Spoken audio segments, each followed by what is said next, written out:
Hello and welcome friend, मैं हूं मुजफ्फर चौधरी और आप देख रहे हैं हमारा यूट्यूब चैनल परफेक्ट रिएक्शन। दोस्तों, इस वक्त हमारे साथ भारत से दो शख्सियात जो हैं वो जुड़ी हुई हैं। दोनों ही छत्तीसगढ़ जो स्टेट है उनसे उनका ताल्लुक है। जो एडवोकेट धनीराम पटेल जी हैं और दूसरी तरफ आलोक पांडा जी हैं। तो दोनों को मैं नमस्कार कहता हूं, वेलकम कहता हूं। नमस्कार जी, कैसे हैं आप? नमस्कार। नमस्कार चंद्र भाई। नमस्कार। सब बढ़िया। अच्छा, आज जो आप डिस्कस करेंगे जो एक तो इंडेक्स जारी किया गया है जिसमें भारत का जो रैंक है वो 108 दिखाया गया है, जबकि पाकिस्तान का भी 150 से ऊपर है। दूसरा हम जानेंगे, क्योंकि आप दोनों छत्तीसगढ़ से हैं और छत्तीसगढ़ में अभी हालिया इलेक्शन हुए हैं और वहां पर बीजेपी जो है उसने शिकस्त दी है। तो हम पहले भी एक प्रोग्राम कर चुके हैं एडवोकेट धनीराम पटेल साहब से, और उन्होंने जो प्रोडिक्शन की थी, जो उन्होंने बातें की थी, वो बिल्कुल 100% सही साबित हुई। उन्होंने बोला था कि ये जो 3 स्टेट हैं इनके अंदर बीजेपी जीतेगी, तो बिल्कुल वैसे ही हुआ। लेकिन हम पहले डेमोक्रेसी के ऊपर ही बात करेंगे। तो आलोक पांडा जी, आप बताइएगा जरा हमारे देखने वालों को कि डेमोक्रेसी जो है वो उसमें 108वां रैंक है इंडिया का, पाकिस्तान का इससे भी नीचे है। इसकी वजूहात क्या है? और दूसरा, डेमोक्रेसी आजकल के जो मॉडर्न दौर है उसके अंदर उसकी कितनी अहमियत है? थैंक यू मुजफ्फर जी। देखिए, डेमोक्रेसी की तो अहमियत है ही। मैं पहले ये रैंकिंग की बात करता हूँ। 108 रैंक जो हमको मिला है, ये फ्रीडम जी। हाउस करके एक संस्था है जो यूएस में है, और हम्म। उन्होंने ये 2023 में ये इंडेक्स हमको 108वां दिया है, मतलब रैंकिंग दिया है। हम्म। उम, ऐसे बहुत सारे संस्थाएं जो डेमोक्रेसी रैंकिंग देती है। इकोनॉमिस्ट करके भी है, एक आप पेपर सुने होंगे, इकोनॉमिस्ट करके एक पेपर आता है। उनका एक सिस्टर कंसर्न भी है, जो कि इकोनॉमिस्ट डेमोक्रेसी इंडेक्स बोलते हैं उसको, है ना? हम्म। तो वो यूके की है। तो 2022 में उसका भी रैंकिंग आया था। उसमें इंडिया हम्म। 65 नंबर पे था। हम्म। तो अब ये रैंकिंग जो आई है 2023 में, ये 108 है। तो अब कौन सा हम्म। रैंकिंग राइट है? अभी एक साल में ऐसा क्या हो गया कि इतना भाई, फर्क तो नहीं हाँ। आ सकता एक साल के अंदर, इतना फर्क तो नहीं आ सकता कि कहां तो पर आपकी तो 60वीं हाँ, पोजीशन है और एक।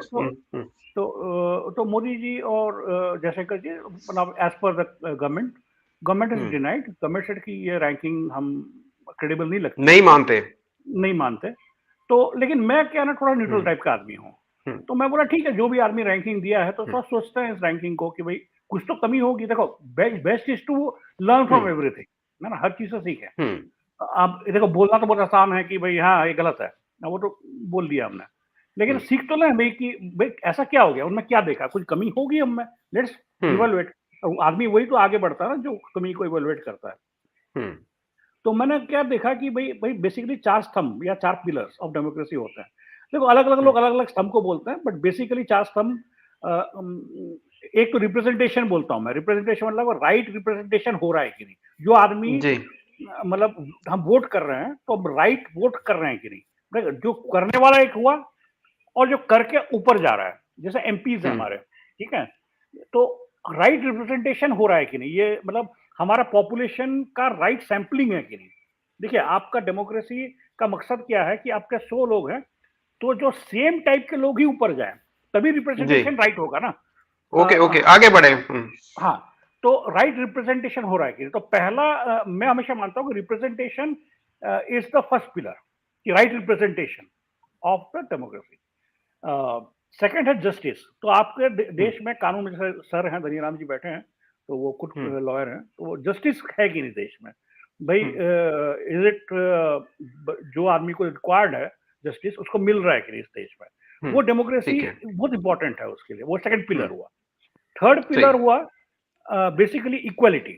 भाई हम्म। इक्वल है कि नहीं? भाई वोटिंग देने वाला ऐसा तो नहीं है कि मेरे को दो दो वोट देने का अधिकार है और कोई दूसरा हम्म। कास्ट है उसको एक वोट देने का अधिकार है। ऐसा भी हो सकता है ना, हम्म। कि हम बोले कि हम्म।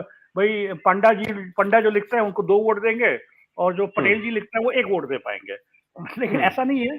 तो जी। Equal voting, equality, equality in everything, opportunity, hmm. Equality in everything, that is hmm. Equality in education, equality in everything. Equality is a major part of democracy.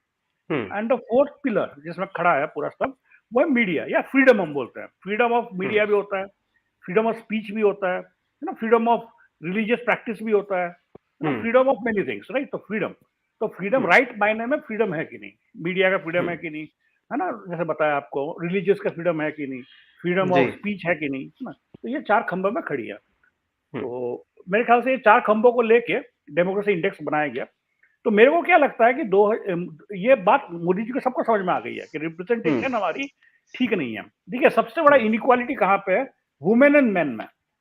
50% ladies हैं, 50% जेंट्स हैं दुनिया में, हर जगह ना, लगभग 50-50। तो रिप्रेजेंटेशन क्या है कि अभी ये कानून पास हुआ, आपको पता होगा, धनीराम जी भी बताएंगे उस कानून के बारे में, लोकसभा में, कि नेक्स्ट इलेक्शन से 50% seats of Lok Sabha will be reserve for women, मतलब नहीं नहीं 50% no no no 50% not that is 33% 33%, okay. जी। रिजर्वेशन तो हम्म, इन 33% हाँ रिजर्व असेंबली हो रहा है, एंड पार्लियामेंट। राइट। हम्म, तो ये एक बेसिकली रिप्रेजेंटेशन को चेंज करने वाली बात है ना, जो हम्म, रिप्रेजेंटेशन एक पिलर है, उस रिप्रेजेंटेशन को चेंज करें। अभी 15% है, मोटा मोटी 10 से 15% वुमेन रिप्रेजेंटेशन है अपने लोकसभा में। तो उसको अभी 33% रिजर्व कर दिया, मतलब 33% रिप्रेजेंटेशन ऑटोमेटिकली आ जाएगी। तो हम्म, रिप्रेजेंटेशन बढ़ गया वुमेन का। तो जो 50-50 मेन और 50 वुमेन है, तो representation is equalling the representation, मतलब बेसिकली इक्वल राइट दी जा रही है रिप्रेजेंटेशन को। तो ये एक अच्छा चीज हुआ है मोदी जी के गवर्नमेंट में, जो रिप्रेजेंटेशन का जो मे बी इसकी वजह से इंडेक्स हमारा कम हो रहा था, है ना, तो may be this move will चले गिव आगे भी इसके बाद दूसरे पॉइंट्स हैं उनको भी डिस्कस करें। सिर्फ एक ही मेरे ख्याल में पॉइंट को हम बार बार रिपीट कर रहे हैं। हाँ हाँ सॉरी, हम्म, प्लीज। तो सेकंड पॉइंट वही है सर, नया पार्लियामेंट बनाया गया। नया पार्लियामेंट इस वजह से बनाया गया कि भाई 2026 से डीलिमिट होगी मेरे ख्याल से। देखो थोड़ा फिगर, देखो लॉयर है ना, वो ज्यादा बेटर बता पाएंगे, मैं हम्म, बेसिक आइडिया दे पाऊंगा कि 2026 से डीलिमिटेशन होगी। डीलिमिटेशन का हम्म, मतलब क्या होता है कि भाई आपने लिमिट बना रखी है, हम हर साल तो पार्लियामेंट का सीट नहीं बढ़ा सकते ना, कि आज 500 सीट है, कल 530 हो जाएगा, कल अगले साल 600 हो जाएगा। तो आप लिमिट कर देते हो कि इस साल तक पार्लियामेंट की सीट नहीं बढ़ेंगी। तो 2026 में डिलिमिट करेंगे, मतलब बढ़ा सकते हैं 2026 से सीटें। हम्म, तो 2026 से यदि सीटें बढ़ेंगी तो मेरे ख्याल से 700-800 सीट हो जाएंगी लोकसभा में, तो हम्म, रिप्रेजेंटेशन भी बढ़ जाएंगी। तो इसके लिए नया पार्लियामेंट की जरूरत थी, और नया पार्लियामेंट की जरूरत थी तो उसमें पुराने पार्लियामेंट में लोगों को बैठने की जगह भी नहीं थी। तो ये भी एक अच्छा मूवमेंट हुआ है टूवर्ड्स डेमोक्रेसी, कि हम नया पार्लियामेंट बनाया है, नया लोकसभा बनाया है, और काफी सुंदर बनाया है सर, आप वीडियोस देखे होंगे, और hmm. It was very beautiful. अच्छा, धनीराम पटेल जी, आप इसके बारे में क्या कहेंगे कि जो 108 नंबर दिए गए हैं भारत को, आप इसको मानते हैं कि ये सही है या इसमें कोई गड़बड़ की गई है? मुझे तो गड़बड़ ही लग रही है कि पिछले साल आपको 60वां नंबर दिया गया, अब 108वां दिया गया। देखिए कैसे मैं देखते बता हैं दूं आप? देखिए मैं बता दूं कि दुनिया के 3 कंट्री जहां हम्म, सक्सेसफुल डेमोक्रेसी है, एक हम्म, अमेरिका, जहां first world war second world war में भी चुनाव हुआ, ब्रिटेन, हम्म, जो मदर ऑफ डेमोक्रेसी बोलते हैं उनको, तो वहां भी फर्स्ट वर्ल्ड वॉर में और सेकेंड वर्ल्ड वॉर में भी चुनाव हुआ। हम्म, और एक है उसके बाद जो 1950 में अपना जो संविधान बना है भारत में, ये हम्म, अपने को स्वतंत्रता मिला 15 अगस्त 1947 को, और 26 जनवरी 1950 में संविधान बन के लागू हो गया, यहाँ इम्प्लीमेंट हो हम्म, गया। तब तक लोकतंत्र है कंटिन्यू, सक्सेसफुल लोकतंत्र है। एक चीज और बता दूं, ये जो रेटिंग एजेंसी हम्म, हैं, ये हम्म, वेस्टर्न कंट्री की रेटिंग हम्म, एजेंसी है। देखिए, हमारे हम्म, एक लोकसभा है पार्लियामेंट की, और एक राज्यसभा है। तो वो तो हम्म, अपर हाउस हो गया राज्यसभा। लोकसभा जी, में पीपुल रिप्रेजेंटेटिव है वहां पे। तो एक हम्म, एक लोकसभा में 10 लाख से 15 लाख तक वोटर है, कहीं हम्म, कहीं 25 लाख तक हो गए हैं। वेस्टर्न कंट्री में, ब्रिटेन में, पार्लियामेंट में एक कॉन्स्टिट्यूंसी में कितने वोटर हैं? 40 से लेके 45-50 हजार।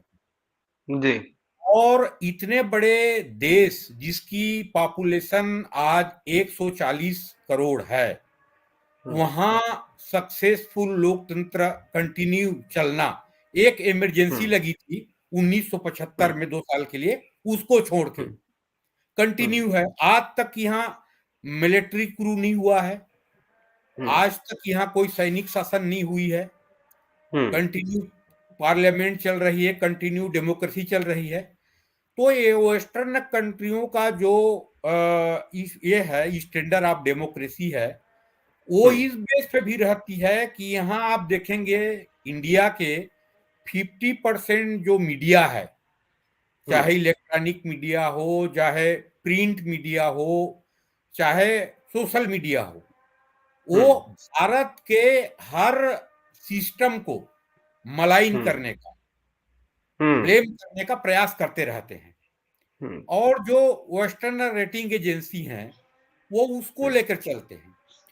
तो हम्म, हमारे जो डेमोक्रेसी है, हमारा जो पॉपुलेशन डेमोक्रेसी है, हमारे में जो इतना विविधता है, हम्म, साउथ से लेके नॉर्थ, वेस्ट से ईस्ट, तो उनका कंपेरिजन वेस्टर्न छोटे छोटे कंट्रियों से नहीं हो सकता।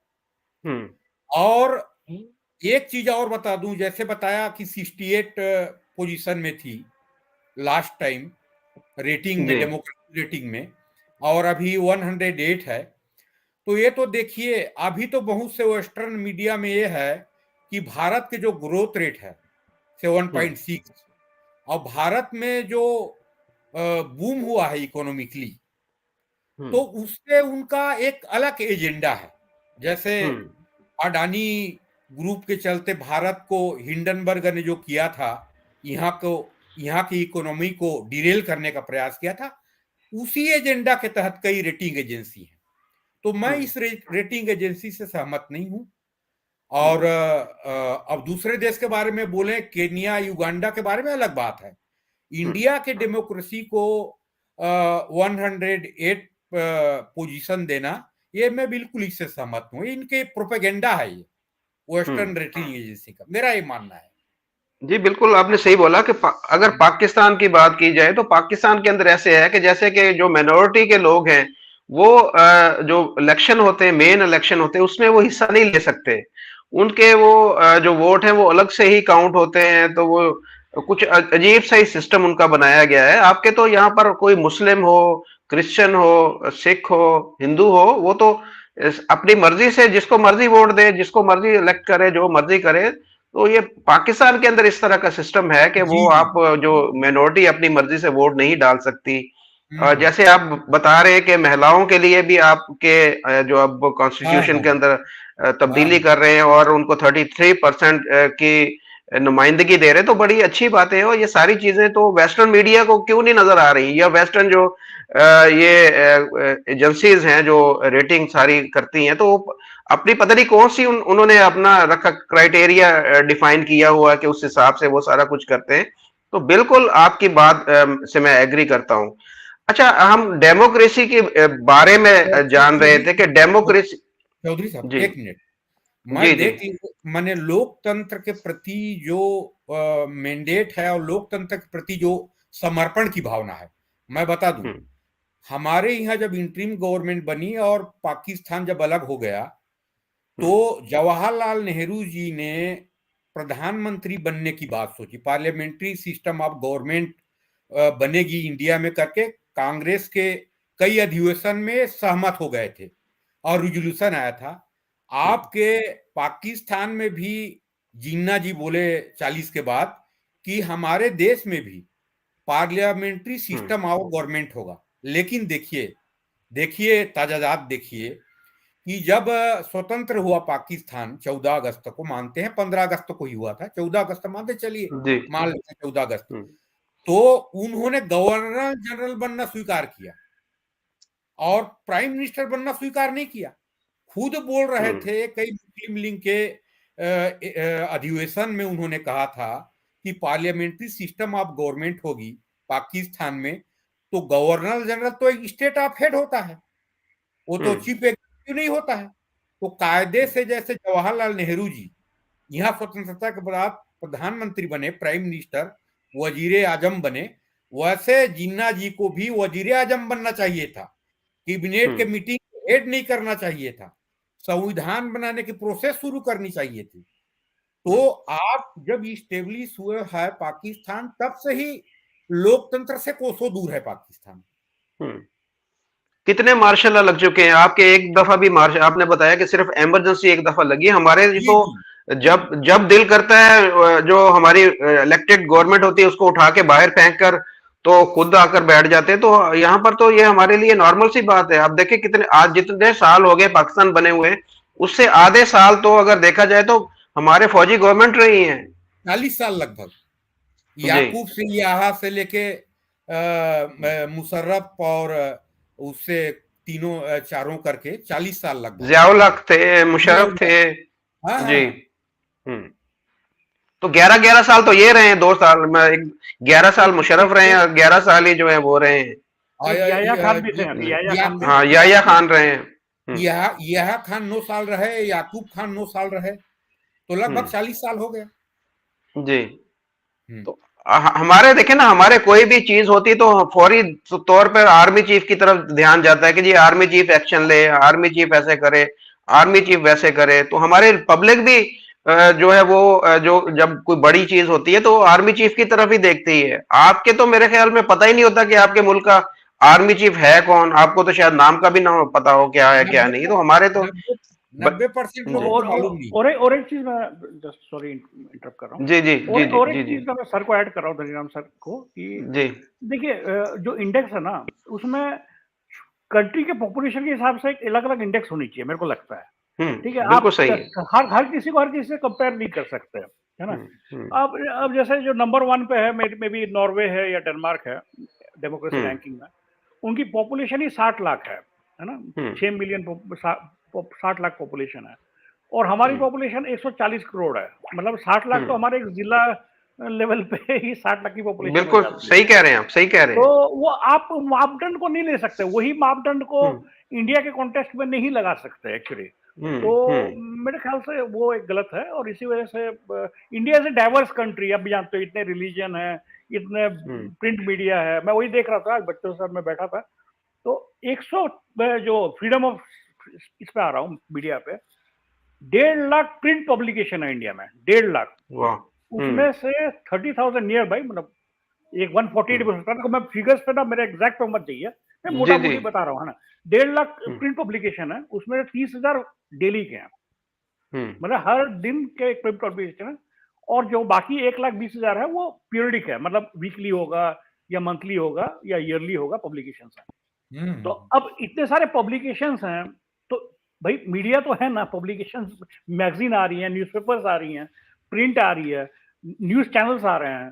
तो अब इतनी बड़ी, मैं देख भी रहा था एक वीडियो बीच में कि एक आदमी बोला कि मान लो 10 आदमी का कत्ल हो जाता है मीडिया वालों का, फॉर एग्जांपल, है ना, कि बोलते हैं कि आपका जो रैंकिंग है ना, एक रैंकिंग और बता रहा हूँ जिसकी वजह से डेमोक्रेसी रैंकिंग कम हुई होगी, एक और रैंकिंग है freedom of press. Freedom of press ranking में इंडिया को 161 नंबर पर रखा गया है 200 कंट्री में। तो यहाँ भी धांधली की। नहीं, मजेदार बात, धनीराम जी जस्ट ऐड कर रहा हूँ, मजेदार बात, अफगानिस्तान की फ्रीडम प्रेस की रैंकिंग हमसे ज्यादा अच्छी है। उनका 158 या 157। सर वो तो सीधी सीधी गर्दन उतार देते हैं, वहां पर कोई उनके खिलाफ बात करेगा तो उसकी गर्दन उतर जाएगी। तो वहां मीडिया ही नहीं है, मतलब कोई। हाँ जी। अच्छा, मजेदार बात, पाकिस्तान हमसे आगे है मीडिया में भी। ये पता नहीं कौन सा है। अब यहाँ पर जैसे आप लोग बैठे फ्रीली बात कर सकते हैं, आपको कोई डर खौफ नहीं है, कोई यहाँ पर आपको कोई, मैं तो यहाँ पर डर के मारे बात ही नहीं करता। मुझे तो पता है कि मैंने कोई बात की तो मैं भी, जिस तरह लोग लापता हो जाते हैं आज तक, पता नहीं सैकड़ों हजारों लोग पाकिस्तान के अंदर जो है वो इसी तरह जो है वो बात करते हुए उठा लिए जाते हैं, बाद में उनकी पता भी नहीं चलता कि वो किधर गए किधर नहीं गए। तो यहाँ पर भी मुझे गड़बड़ लग रही है, पता नहीं क्या किस तरीके से ये सारा कुछ कर रहे हैं। यही है सर। देखिए क्या है ना कि इंडिया इतनी डाइवर्स कंट्री है, जैसे मैंने बताया, तो मीडिया के लोग भी ज्यादा हैं। अब ज्यादा होंगे तो अब मान लो 10 आदमी को जेल भी हो गया मीडिया वालों को, या ट्रायल चल रहा होगा, एफआईआर उनके नाम पर लग गई, ठीक है। तो अब फ्रीडम ऑफ मीडिया मतलब आपको एफआईआर तक नहीं लगाना है, मतलब मीडिया है मतलब उसको दूर रखना है भाई। हाँ मीडिया है, बहुत बढ़िया लोग हैं भाई, इनको छूना नहीं है, ठीक है। बाकी छू लिया तो आप फ्रीडम ऑफ प्रेस को मार रहे हो ना बेसिकली। आप कल को मान लो एक मीडिया वाला ने गलती कर दी, ठीक है, हाउस वायलेंस कर दिया उसने। अब समझ पा रहे मैं क्या बोलना चाह रहा हूँ। तो मैं कहने का मतलब कि इंडिया इतनी बड़ी कंट्री है, इतने बड़ा प्रिंट मीडिया है, इतने सारे जर्नलिस्ट भी ज्यादा है है ना, हो सकता है यार हमारे बात पास एक सीधी सी बात है, जब 140 करोड़ की आबादी है वहां पर, जो रेशो है वो उस हिसाब से अगर कैलकुलेट करेंगे तो वो ज्यादा ही होगी, अच्छे काम भी बहुत ज्यादा होंगे, और अगर कुछ थोड़े गलत काम है वो भी, क्योंकि तादाद ज्यादा है लोगों की, तो वो भी ज्यादा देखेंगे, देखने वाले बोलेगा यार इतना कुछ हो रहा है वहां पे। तो आप देखें ना, टॉप के जो 10-15 मुल्क हैं उनको सबको मिला दिया जाए तो तब भी वो इंडिया से कम आबादी वाले मुल्क होंगे, दस एकदम पंद्रह मुल्क परफेक्ट। इकट्ठे भी कर दिए नहीं, जाए। हम्म। इंटायर यूरोप, इंटायर हम्म। अमेरिका को मिलाएंगे तो पर भी भारत के बराबर पॉपुलेशन नहीं है। नॉर्थ अमेरिका, सही। South America, entire Europe. नहीं नहीं, मैं तो बोलता हूँ हम्म। कंपेयर करिए ना, कंपेयर करिए हम्म। चाइना से, हम दोनों इक्वल है ना, चाइना भी वही हाँ बिल्कुल। लगभग सेम पॉपुलेशन है, हम भी सेम चाइना की पॉपुलेशन बात है। क्यों नहीं कर। हाँ, हम्म। अब देखो, अब उसका मीडिया की बात करो, है हम्म। ना, चाइना की मीडिया की बात करो, हमारी मीडिया की बात करो, कौन अब नंबर वन है? हाँ, उस रैंकिंग में भी सर हम नंबर वन है, उस रैंकिंग में सर भी चाइना पीछे हमसे, ठीक है। चाइना तो देखे ना, चाइना के बारे में जब बात की जाती है तो वहां पर जो कुछ भी होता है वो तो ऐसे बिल्कुल छुपा देते हैं कि पता ही नहीं चलता कि वहां पे हो क्या रहा है। अब कोरोना के दौरान देखें कि चाइना के अंदर कितने लोग मरे हैं, किसी को पता चला कि क्या हो रहा है उनके मुल्क में, वो इतनी वो कोई सख्ती कोई करते हैं कोई अपने डेटा नहीं मीडिया है, के ऊपर। चौधरी कोई जी, डेटा नहीं है सर, कोई डेटा चौधरी नहीं। जी, अभी चीन में पिछले 4 साल से अल हम्म। जजीरा, बीबीसी हम्म। हम्म। और वाशिंगटन पोस्ट के जितने पत्रकार थे सबको हम्म। निकाल दिए हैं 4 साल पहले हम्म। से। वहां हम्म। कोई इंटरनेशनल मीडिया नहीं है हम्म। और उसका बिल्कुल सही कहा। उसको उसको हमारे से ऊपर रखा जाता है। ना तो वहां हम्म। डेमोक्रेसी है ना कुछ है। हम्म। कम्युनिस्ट पार्टी के पोलिट ब्यूरो सरकार चला रही है वहां पे। सही कहा आपने। अच्छा, ये तो मैं बात वही, आप एडवोकेट है, मैं आपसे जानना चाहूंगा कि डेमोक्रेसी जो पाकिस्तान के अंदर जिस तरह की गवर्नमेंट चल रही है, या जिस तरीके से हमारे वोट तो पड़ते तो हैं लेकिन निकलते किसी और के खाते में हैं, और ये सारा कुछ यहाँ पर मैनिपुलेट किया जा रहा है। अब भी अभी भी जैसे इमरान खान जेल के अंदर हैं, और नवाज शरीफ के ऊपर केसेस थे, उनको लाकर उनके केसेस खत्म किए गए, पहले नवाज शरीफ के ऊपर झूठे केसेस बनाए गए। ये सारा सिस्टम जो है वो चलता आ रहा है, चलता आ रहा है, चलता आ रहा है। तो ये, इसको भी हम बोलेंगे कि पाकिस्तान के अंदर भी डेमोक्रेसी है, नाम की चीज है कोई। नहीं नहीं, एक्चुअल में आपकी यहाँ डेमोक्रेसी नाम की चीज नहीं है। देखिए हम्म। 2018 में उनको 10 साल की सजा हो गया, जी। नवाज शरीफ जी को, हम्म। और जेल में रहे। फिर जिला बदर हो गए, लंदन में रहे। आज वही सुप्रीम कोर्ट ने सजा दिया था, उनके स्पेशल केस को सुना था सुप्रीम कोर्ट ने, जबकि हम्म। उसको वहां ट्रायल कोर्ट होना चाहिए था, फिर हाई कोर्ट आना चाहिए था, फिर सुप्रीम कोर्ट में जाना चाहिए था। हम्म। तो स्पेसिफिकली उनके केस को सुप्रीम कोर्ट ने सुना, उनको हम्म। ताहायात नाहल डिक्लेयर कर दिया, हम्म। माने अयोग्य घोषित कर दिया, जी। और उसके बाद 10 साल के सजा कर दिया। आज हम्म। उसी सुप्रीम कोर्ट बाइज्जत बरी कर देता है। हम्म।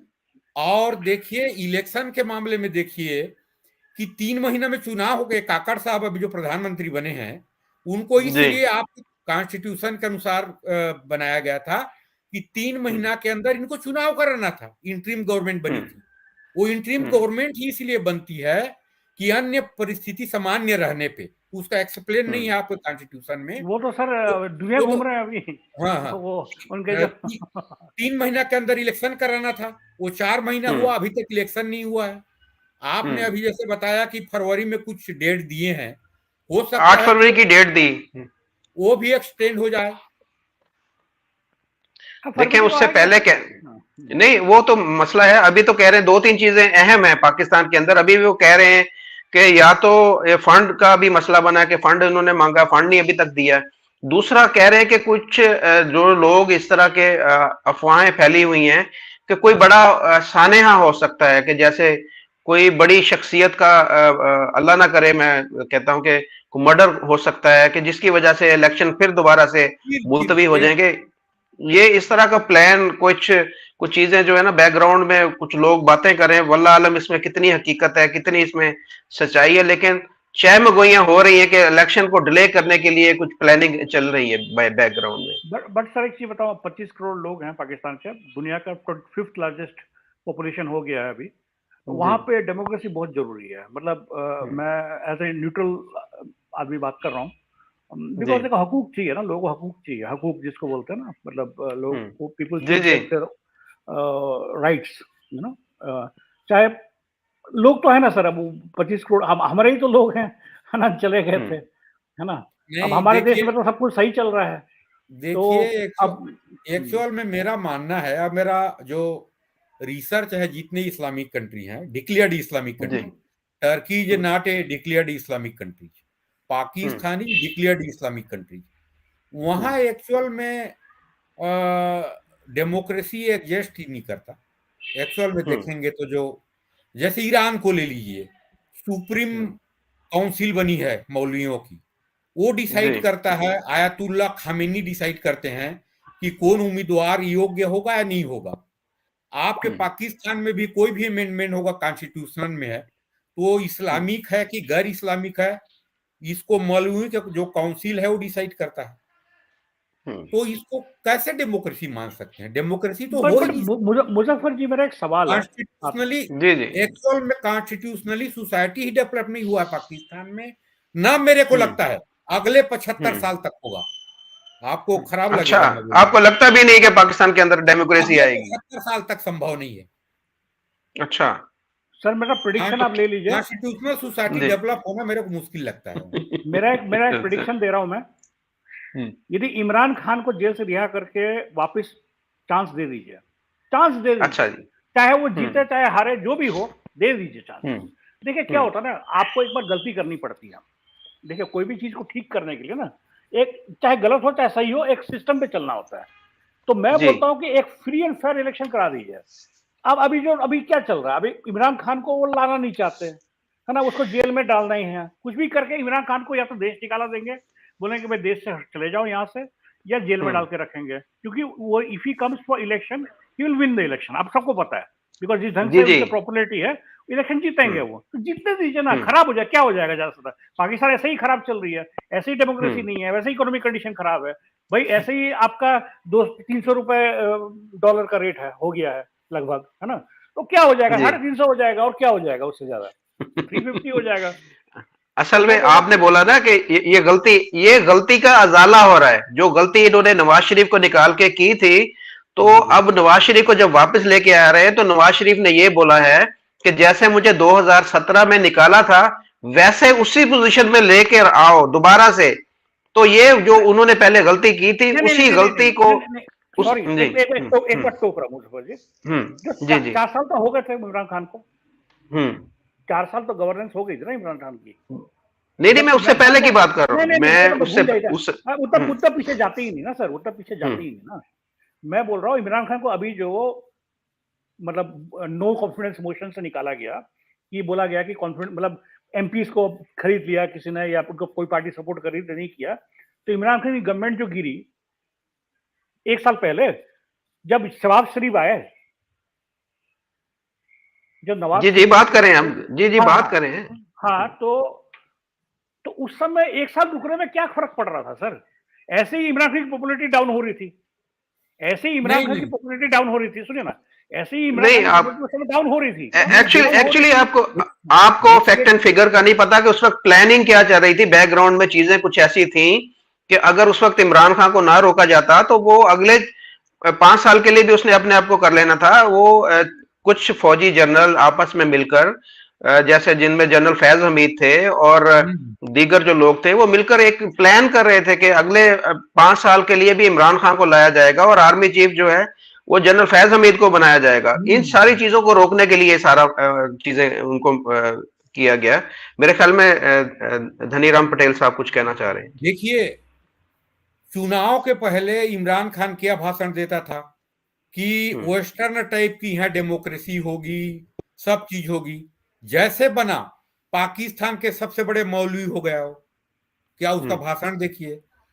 जी और लोकतंत्र को डिरेल करने का प्रयास उसने जिस दिन से ओथ लिया, उसी दिन से शुरू कर दिया था।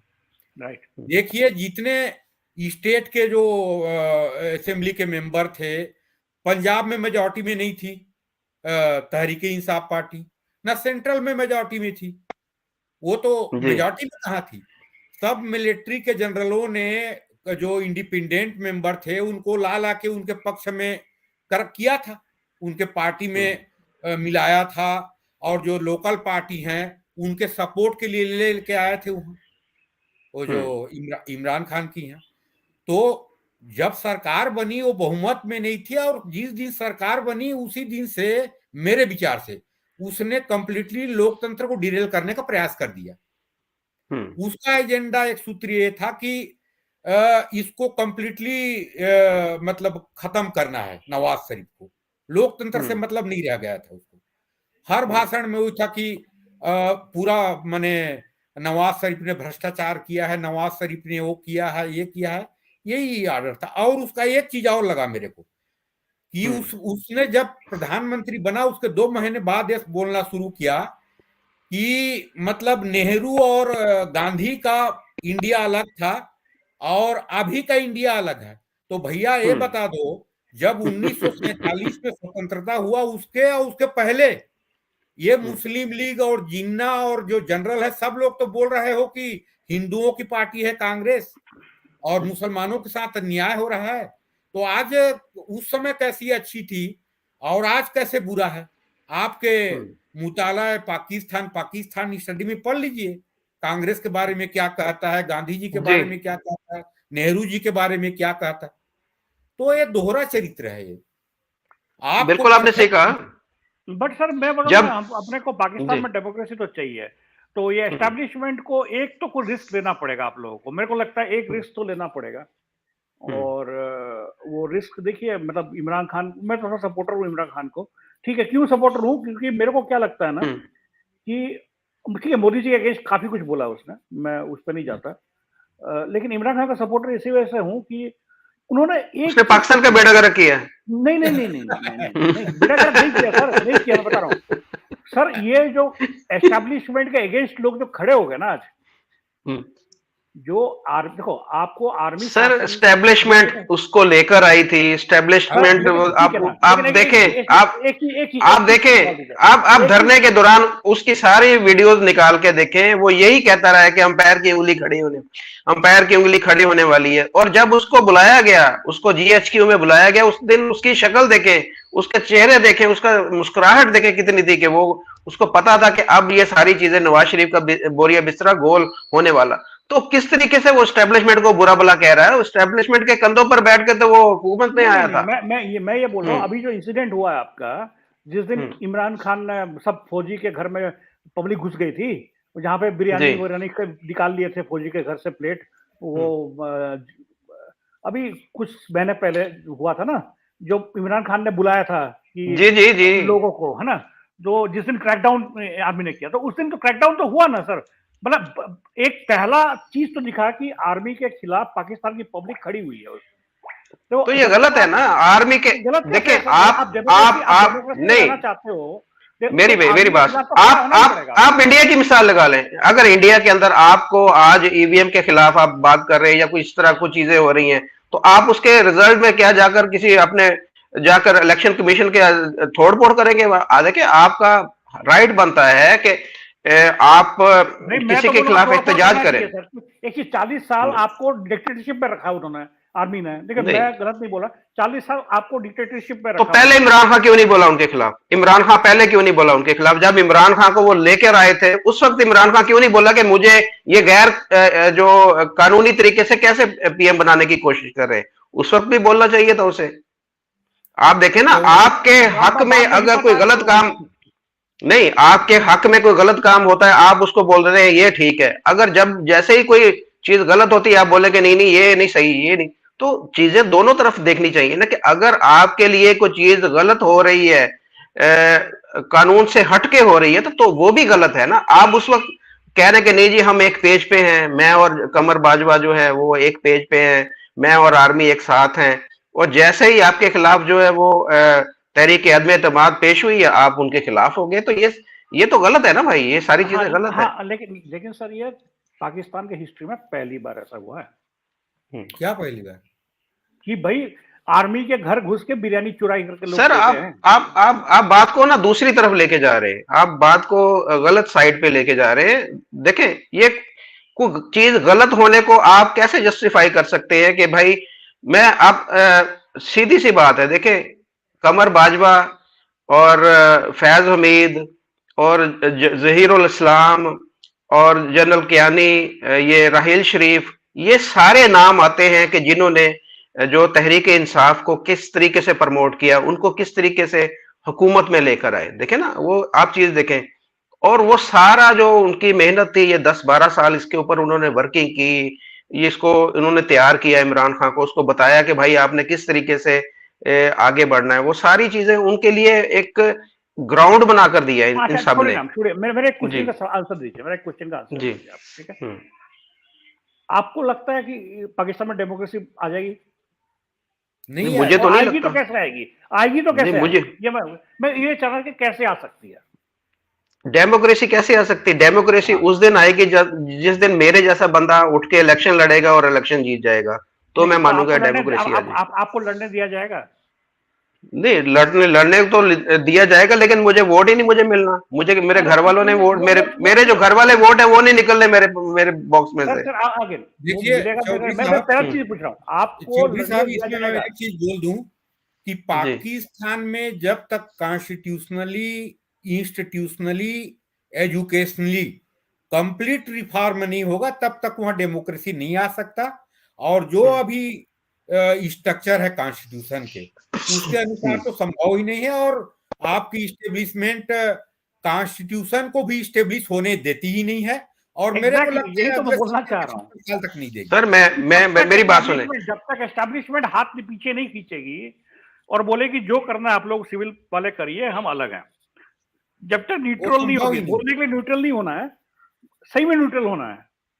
अभी जब कह तक रही है, अब तो कहते उन्होंने ही है हर दिन कि न्यूट्रल उन्होंने है, इमरान कहाँ खान को, न्यूट्रल कहाँ है? हाँ हाँ। उन्होंने बोला था अभी इमरान खान को कि हम न्यूट्रल हैं। अभी इमरान खान ने देखे उनका क्या हशर किया, उनको बोला कि न्यूट्रल तो जानवर होता है, न्यूट्रल तो ऐसे होता है।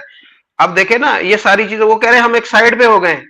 तो लेकिन वो बार बार जब आप किसी के जाके मुंह पे लगेंगे तो फिर वो आगे कुछ ना कुछ रिएक्शन दिखाएगा ना। अभी जो इमरान खान के साथ जो कुछ हो रहा है, वो उसकी इसी हरकत की वजह से हो रहा है कि वो जान जान के उनके गले में जाके पड़ रहा था, और उसका खमियाजा फिर उसे भुगतना पड़ा। हाँ, तो मेरे को बात लगता है यही है। उनको उनको आधे आधे चौधरी लोग साहब, उसको एक चीज बता दूं सपोर्ट कर मैं। रहे थे, आर्मी में चौधरी आधे लोग साहब, उसको सपोर्ट कर रहे थे, आधे लोग नहीं कर रहे थे वो। जी लेकिन बंटवारा चौधरी उन्होंने साहब एक कर दिया, ये भी तो बोल रहा हूँ, ये भी तो कहानी थी कि इमरान खान ने बंटवारा किया एस्टेब्लिशमेंट का भी, ना तोड़ा। चौधरी साहब, एक चीज मैं बता दूं जी जी कि चुनाव के माने अभी बोला जा रहा था पिछले 3-4 साल से कि इस्टेब्लिशमेंट चाहती है कि भारत से ताल्लुकात अच्छे हों। सब आपके जी जितने social media, main stream media सब बोल रहे थे। जी अभी देखिए जो इंटरिम गवर्नमेंट बनी है, इस इंटरिम गवर्नमेंट को बनाया है इस्टेब्लिशमेंट ने, प्राइम मिनिस्टर को सेलेक्ट किया है, सब कुछ। इसमें जो अपने कश्मीर के जो हम तो टेररिस्ट बोलते हैं उनको, जी आप लोग जो भी बोलते होंगे, समझ गए आप किसको किसको बोल रहा हूं, जिनके बीवी को मिनिस्टर बनाए हो आप, जी मलिक जी मैडम। तो जी, विशाल मलिक। मिसाल मलिक को, तो इस्टेब्लिशमेंट क्या मैसेज दे रहा है इंडिया को? अभी 4 साल से मीडिया बोल रहा था कि इस्टेब्लिशमेंट चाहती है कि भारत से संबंध, रिलेशन अच्छा हो। हम्म, आपके इस्टेब्लिशमेंट कभी नहीं चाहेगी कि भारत से संबंध अच्छा हो। जब तक भारत से संबंध खराब रहेंगे तब तक उसका दुकान चलेगा। आपकी यहाँ सही कंप्लीट कह। डेमोक्रेसी आ गई तो सेना की जो दुकान है वो सब बंद हो जाएगी। हम्म, बिल्कुल सही कह रहे हैं। नवाज शरीफ को निकालने का भी जो मकसद था उस वक्त यही था कि वो भी इन इन चीजों को वो सेटल कर रहा था कि ये चीजें भी इनको भी अकाउंटेबल होना चाहिए, कि इनका जो बजट है उसके बारे में इनसे पूछा जाना चाहिए कि आपको कितना बजट है और वहां कहां पर आपने इस्तेमाल किया। तो इसी वजह से उसको भी उसकी खुमियाजा जो भुगतना पड़ा। तो चले हम देखो आते हैं आप। जी एनीवे सर, जी लेकिन एक जी। एक मुहावरा है कि who will bell the cat, है ना, हम्म, कि बिल्ली की गले में घंटी कौन बांधेगा, है ना? तो आप लोगों में से एक आदमी को निकालना पड़ेगा जो बिल्ली मतलब इस्टेब्लिशमेंट के गले में घंटी बांधे। तो वो एक आदमी को निकलना पड़ेगा, वो आदमी कब सर वो निकलता है वो सर वो वो आदमी देखिए, कौन होगा? वो माजरत आदमी के कौन साथ मैं, होगा? नहीं मैं आप बताता हूँ, वो सॉरी आदमी सॉरी वो होगा, वो जो उनकी गोद में कभी ना बैठा हो, जो इनकी गोद में। बिल्कुल। अब पाकिस्तान का कोई भी पॉलिटिशियन ऐसा नहीं है कि जो इनकी गोद में जाके ना बैठा हो। वो बिलावल भुट्टो हो, जरदारी हो, नवाज शरीफ हो, शहबाज शरीफ हो, इमरान खान हो, मौलाना फजल रहमान हो, सिराजुल हक हो, कोई मुझे इस तरह का बंदा नहीं नजर आ रहा पाकिस्तान के पॉलिटिशियन के अंदर के जो इनका आलाकार ना बना हो या इनके ख्वाहिश के ऊपर वो उसने काम ना किया हो। तो मुझे तो अभी फिलहाल इस तरह का एमक्यूएम की बात लगा लें, जीडीए की बात लगा, जितनी पार्टी मर्जी है, बाप पार्टी लगा लें, सारे के सारे जो है वो उनकी नजरें जो है वो गेट नंबर 4 की तरफ होती हैं और जीएच की तरफ होती हैं कि उधर से आशीर्वाद आएगी तो हमें भी जो है वो गवर्नमेंट में हिस्सा मिलेगा। जब तक जो अवाम में से, मैं बार बार ये कह रहा हूं कि एक ग्रास रूट लेवल से जो कोई पार्टी ऐसी नहीं उठेगी, कोई लीडरशिप नहीं निकलेगी, तब तक पाकिस्तान के अंदर ना तो जमहूरियत आ सकती है और ना ही जो है वो कोई इस तरह के मामला जो है वो सेटल हो सकते हैं। एक चीज और चलें। बता दूं आपको। जी। एक जी। देखिए, बाजवा के टेन्योर को 3 साल के एक्सटेंशन करना था, तो पार्लियामेंट में अमेंडमेंट की जरूरत थी आपके नेशनल असेंबली में। जी। तो एक इशारा किया इस्टेब्लिशमेंट में, सारे कोई इकट्ठे काम हो गए, तुरंत सारे पास इकट्ठे हो गए। सब खड़े हो गए, यस सर करके। तो जी। ये चीजें हैं वहां। अभी तो मेरे को लगता है 70 साल संभव नहीं है, हो सकता है 70 साल बाद हो जाए।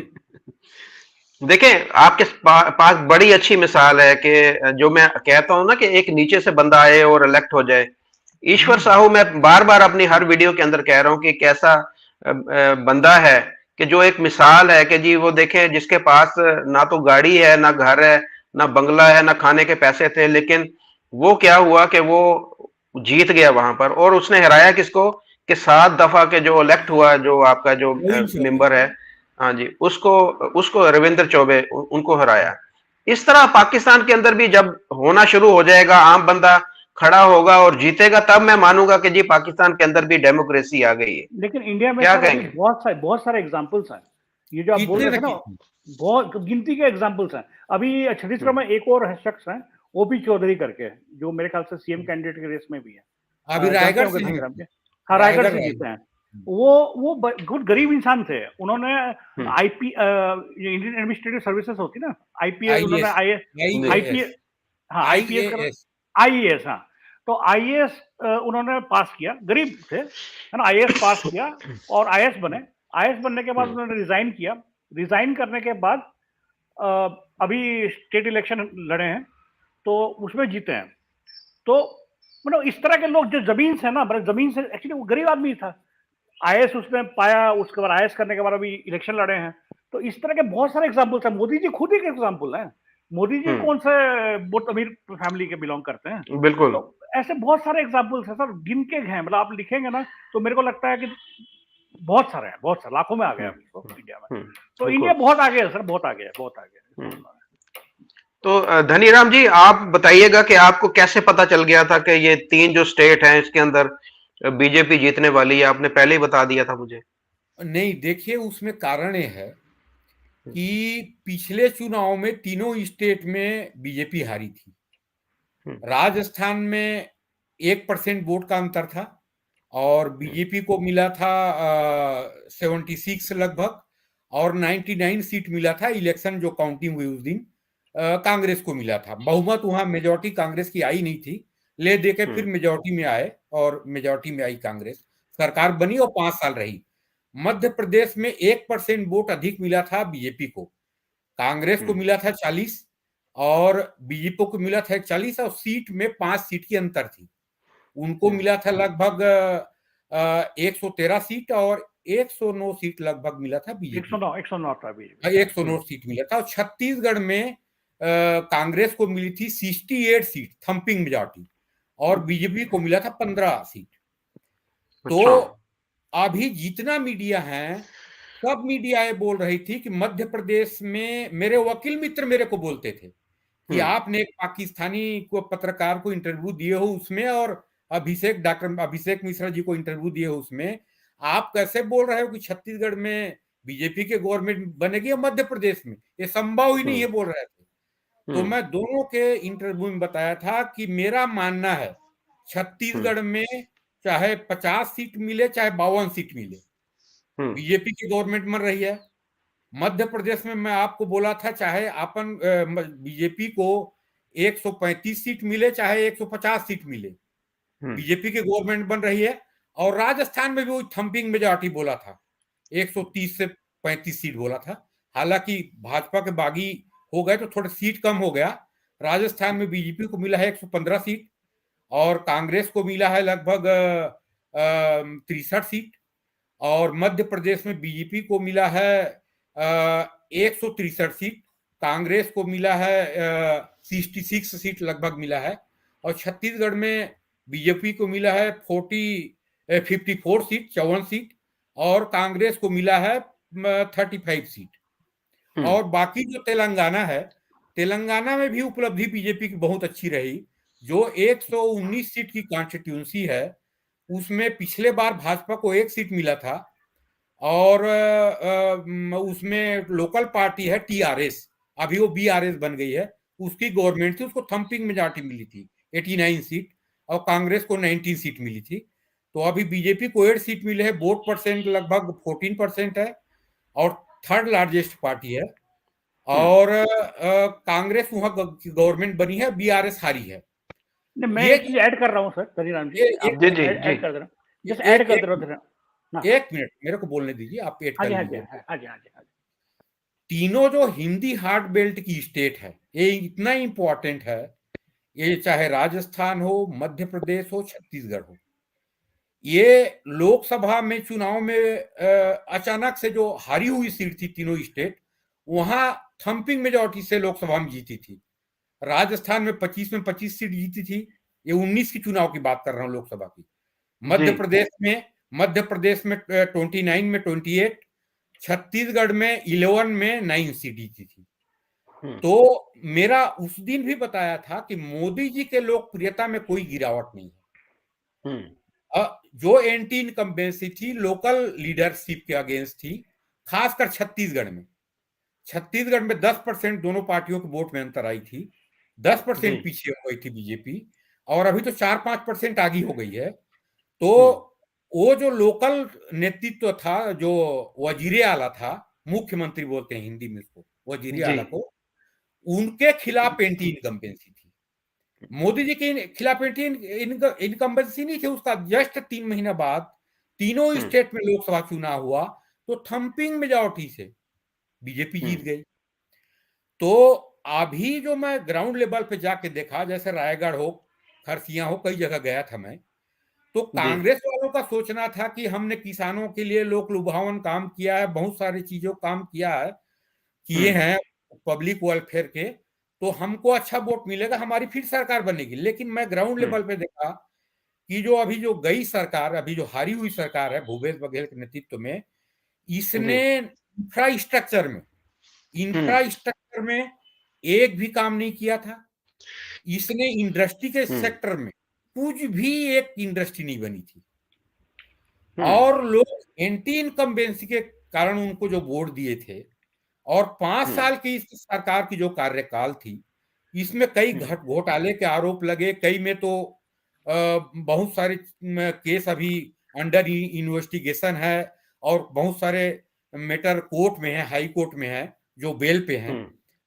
तो इससे लग रहा था कि मोदी जी के नाम से चुनाव लड़ा गया, अभी किसी को वहां का सीएम डिक्लेयर नहीं किया गया किसी भी स्टेट में।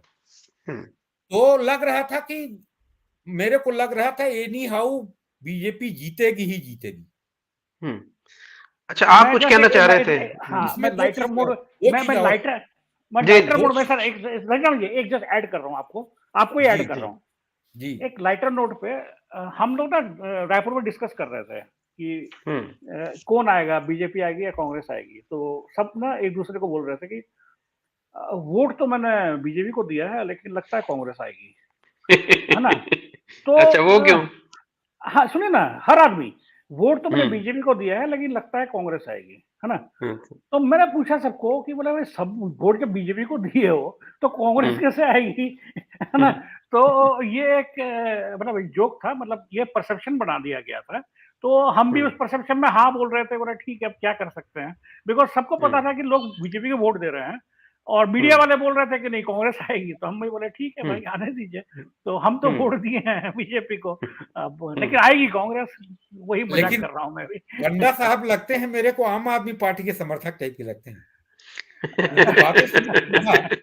ये इमरान खान को सपोर्ट कर रहे हैं। आप बिलीव नहीं करोगे सर, एक टाइम था मैं मजाक नहीं लग कर रहा रहा, है ठीक बोल मेरे, रहा लग गया हूँ। एक टाइम था मैं आम आदमी को सपोर्ट करने जा रहा था, मैं नौकरी छोड़ के देखिए मैं बोला ना, मैं मैं चाह रहा था जाने की। समझ जाते हैं बड़ा एक टाइम था, ये 2014 की बात है, 14 से हम्म पहले 13 में, हम्म जब ना अन्ना आंदोलन हुआ और जिस ढंग से अरविंद केजरीवाल आए और कई लोग जुड़े, तो मेरे को लगा था कि ये एक पार्टी है जो डिफरेंस क्रिएट करेगी। लेकिन मैं सर गाली तो दे नहीं सकता इस यूट्यूब में, ठीक है, मतलब इस आदमी ने इतना दगा दिया ना इस प्लीज सर, आम जनरल आदमी की का ईमान और कोई गाली दे दीजिएगा, आम आदमी का गाली मत दीजिएगा प्लीज। सेम सेम इधर इमरान खान ने यही काम किया कि सारे देखिए, लोग देख रहे थे कि ये तब्दीली लेके आएगा, ये मुल्क के अंदर कोई बेहतरी करेगा। उसने बेड़ा गर्क किया, उसने हर चीज का पाकिस्तान के अंदर बेड़ा गर्क किया। इसीलिए आप मेरे ख्याल में इंडियन ज्यादा उसको सपोर्ट करते हैं कि ये हमें किसी दुश्मन की जरूरत नहीं है पाकिस्तान के ऊपर करने की। अगर इमरान खान की गवर्नमेंट आ जाए तो बस पाकिस्तान तो गया बात।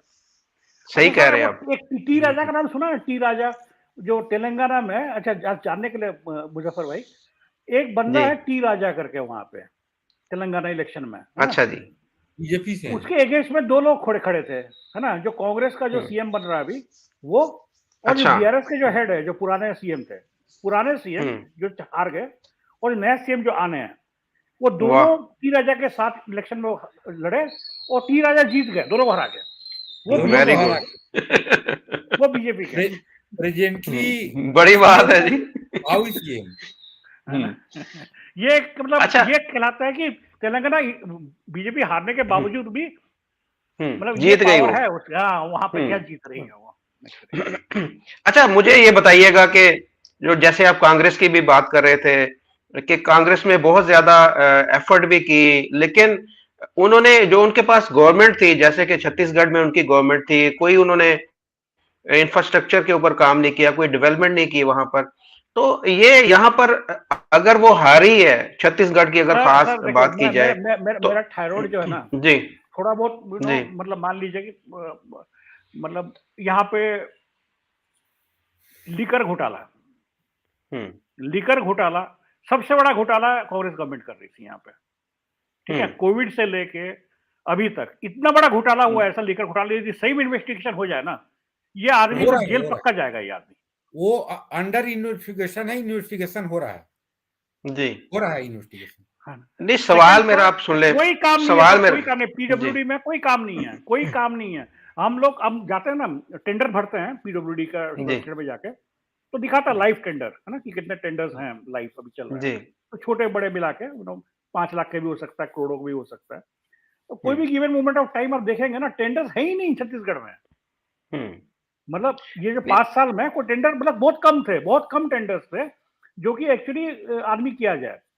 और मैं क्या बोलूं सर, मतलब पहले परसेंटेज में जो यहाँ पे चलती है, मतलब करप्शन तो हर लेवल पे होती है, चौदह जी। परसेंट मतलब 14% आपको खिलाना पड़ेगा काम लेने से हम्म, सही। पहले, ये नहीं, हाल है। मेरा सवाल ये था धनीराम जी आपसे कि ये जो जी, बीजेपी जीती है, ये कांग्रेस की नाकस कारकर्दगी की वजह से जीती है या अपनी कारकर्दगी की वजह से जीती है, कि जो जिस तरीके से ये मोदी जी की परफॉर्मेंस है उसकी वजह से जीती है? कांग्रेस ने खुद अपने आप को नाअहल साबित किया कि मेरे अंदर अहलियत नहीं है तो लिहाजा आप जीत जाओ? यहाँ पे मैं बोल दूं कि जो बीजेपी जीती है, छत्तीसगढ़ की बात कर रहा हूँ, जी 70% भूमिका, 70% role prime minister Narendra Modi हैं, और हम्म 30% जो कांग्रेस की कारकर्दगी है, हम्म नाहल जो लीडरशिप है, उसके चलते जी हुई है। हम्म आप क्या कहेंगे आलोक जी? आपने तो बताया कि आपका जो प्रॉब्लम है, आपके बिजनेस भी इसी वजह से आप कहते हैं कि दूसरी स्टेट के अंदर जाकर, उड़ीसा के अंदर जाके कर रहे हैं आप, हालांकि छत्तीसगढ़ के अंदर रह रहे हैं, लेकिन आपको यहाँ पर कोई आपका बिजनेस नहीं चल रहा छत्तीसगढ़ के अंदर। वही बोल रहा हूँ ना सर कि कुछ डेवलपमेंट नहीं है, कोई इंफ्रास्ट्रक्चर। देखिए ना, आप रायपुर आइए, बिलासपुर जाइए, 5 साल पहले जो सड़कें थी वैसे ही है, 5 साल पहले जो बिल्डिंग्स बन रही थी वही बिल्डिंग है, कोई नया चीज तो आ नहीं रहा है कहीं पे भी। तो वो लेकिन देख के समझ में आता, ना कोई ब्रिज आ रहा है, ना कोई पुलिया आ रही है ना, कोई फ्लाईओवर आ रहा है, कुछ तो नहीं आ रहा, 5 साल से कुछ तो नहीं हो रहा है यहाँ पे। बस एक ही चीज हो रहा यहाँ है कि भाई, एक ही चीज हो रहा है कि भाई हम न्याय स्कीम लाए हैं, किसानों को न्याय दे रहे हैं। अब क्या किसानों को न्याय दे रहे थे, वहाँ किसान भी वोट नहीं दिए उनको, बताओ, है ना? इवन सेंट्रल गवर्नमेंट की जो इंफ्रास्ट्रक्चर का कई स्कीम थे, रेलवे कॉरिडोर का और नेशनल हाईवे का, उसको भी ब्रेक लगाया गया, जानबूझ कर डिरेल किया गया उसको। 5 साल सही। में जो देखिए सेंट्रल गवर्नमेंट की जो सड़कें बनी है, भाजपा सरकार ने, मोदी सरकार ने जो बनाया है वो बहुत बेहतर बने हुए हैं। चाहे आप रायपुर से अंबिकापुर जाइए, रायपुर से बिलासपुर आइए, चाहे जगदलपुर जाइए, वो बहुत अच्छे बने हुए हैं। लेकिन स्टेट की जो ड्यूटी है, स्टेट जो बनाती है, जो पीडब्ल्यूडी में बताया कि सेकेंड लेयर और थर्ड लेयर रोड जो बनती है वो स्टेट की काम रहती है, उसमें एक ईंट भी नहीं लगा। उद्योग के नाम से एक चिमनी भी नहीं लगी पिछले 5 साल में। हाँ, किसानों को एक बोलती थी सरकार कि हम किसानों को कुछ सब्सिडी दिए, लेकिन उसी में सब फंड तो खत्म हो नहीं सकता। तो इतना फंड किस टाइप के लोग क्या यूज करते थे, वो ताजुब की बात है। सब पता नहीं सर, वहां जाता होगा, सेंटर में जाता होगा, और क्या पता नहीं कहाँ जाता होगा। वो चौधरी जी को समझा दिए सेंट्रल में जाने का मतलब क्या है, उसको समझा दिए, समझ नहीं पाए। सर मैं समझ गया हूँ। इलेक्शन लड़ने का ना पैसा चाहिए होता है कांग्रेस की के लिए। जी जी जी, मैं समझ गया हूँ। वो कांग्रेस की बात कर रहे हैं, राहुल गांधी साहब की बात कर रहे हैं कि उनको पैसों की जरूरत होगी। अच्छा, एंड में अब जो सेंट्रल इलेक्शन हो रहे हैं आपके 2024 में, वहां पर आपको क्या लग रहा है? दोनों बताएं जरा। देखिए मैं पहले बता दूं, जी। कोई संदेह नहीं है कि मोदी को मलाइन करने का प्रयास पिछले 9 साल से किया, पिछले 20 साल से कांग्रेस कर रही है। लेकिन यहाँ के लोग समझ गए हैं कि एक्चुअल में नरेंद्र मोदी है वो सन्यासी है। उसको ना अपने भतीजा से मतलब है, ना अपने भाई से मतलब है, ना परिवार से मतलब है, किसी को फटकने नहीं दिया है। नहीं तो कांग्रेस ने ऐसे ऐसे एजेंडा चलाया है केजरीवाल ने कि मोदी नहीं होता तो बदनाम हो जाता हो। लेकिन लोग यहां समझ गए हैं कि जब तक मोदी चाहेंगे तब तक हिंदुस्तान में राज करें, और हिंदुस्तान की प्रगति और विश्व गुरु बनने की क्षमता वो मोदी जी के नेतृत्व पर आधारित है। आप देखिए पिछले चौधरी साहब चुनाव हुआ है, परिणाम आया है 3 दिसंबर को, और सेंसेक्स हमारा एकदम सबसे हाई चला गया है। आज तो 69,000 बीएसई बंबई जी, स्टॉक एक्सचेंज स्टॉक है मार्केट जो। आज तक की सबसे हाई। तो मोदी जी के नेतृत्व पे लोगों को विश्वास है, और लोग यह समझते हैं कि मोदी हमारे साथ अन्याय नहीं कर सकता, ये सन्यासी है। इनकी तुलना गांधी जी से कुछ किया जा सकता है, कुछ मैं बोल रहा हूं ना, उनका तो परिवार था, कुछ लड़के क्या थे अलग मैटर है। वो नेहरू जी से प्रभावित थे, नेहरू जी के प्रभाव से, परिवार से प्रभावित थे। लेकिन इसके परिवार के बारे में, उनके व्यक्तित्व के बारे में, इनके करप्शन के बारे में किसी को संदेह नहीं है। अब छोड़िए केजरीवाल के समर्थक होंगे या कांग्रेस के समर्थक होंगे, उनको तो हर कार्य गलत लगते हैं। बाकी लोगों का विश्वास है। और मैं बात दूं, पिछले चुनाव में सिंगल बीजेपी को 303 सीट मिला था, तो कम से कम वो 325 होगा या 10 होगा, उससे कम नहीं होगा। ये मेरा मानना आप क्या कहते हैं जी आलोक पांडा जी?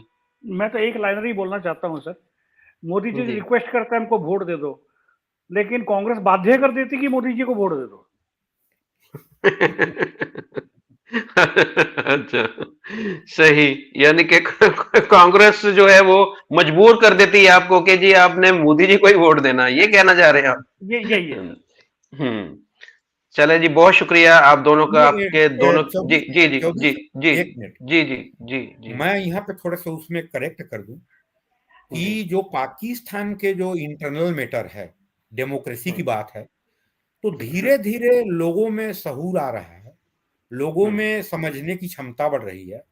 और आप जैसे और हम जैसे जो सोशल मीडिया से जुड़े हुए हैं, उसके माध्यम से लोग कुछ जान रहे हैं। उसमें एक मैं उदाहरण दूंगा कि जैसे वहां के माइनॉरिटी के बारे में आपने बताया था, उसके लिए अलग करेंगे, वो एक दिन अलग है मैटर। जी जी। तो लोगों में जागृति, मतलब संवेदना आती जा रही है, लोग समझते जा रहे हैं, और इसी समझ के चलते धीरे धीरे लोगों की जो मेंटल लेवल है और आईक्यू लेवल है और जनरल अवेयरनेस है, उसमें सुधार होगी और लोग पाकिस्तान में, मेरे को लगता है चाहे 50 साल बाद हो, 60 साल बाद हो, स्वस्फूर्त आंदोलन होगा, माने एक मूवमेंट होगा, तहरीक चलेगी, एक तहरीक बोलते हैं उर्दू में, एक जी तहरीक चलेगी और उस दिन सेकुलर पाकिस्तान होगा और पाकिस्तान में लोकतंत्र होगा और भारत के प्रति जो हेट है, घृणा, वो खत्म हो जाएगी और सही मानों में लोकतंत्र आएगी। अभी फिलहाल बिल्कुल समय जी, बिल्कुल सही। इसी आपकी जो विश है, आपकी जो ख्वाहिश है, इसी के साथ आपसे इजाज़त चाहूँगा। अपना ख़्याल रखिएगा। नमस्कार जी। नमस्कार, thank you. Thank you ji.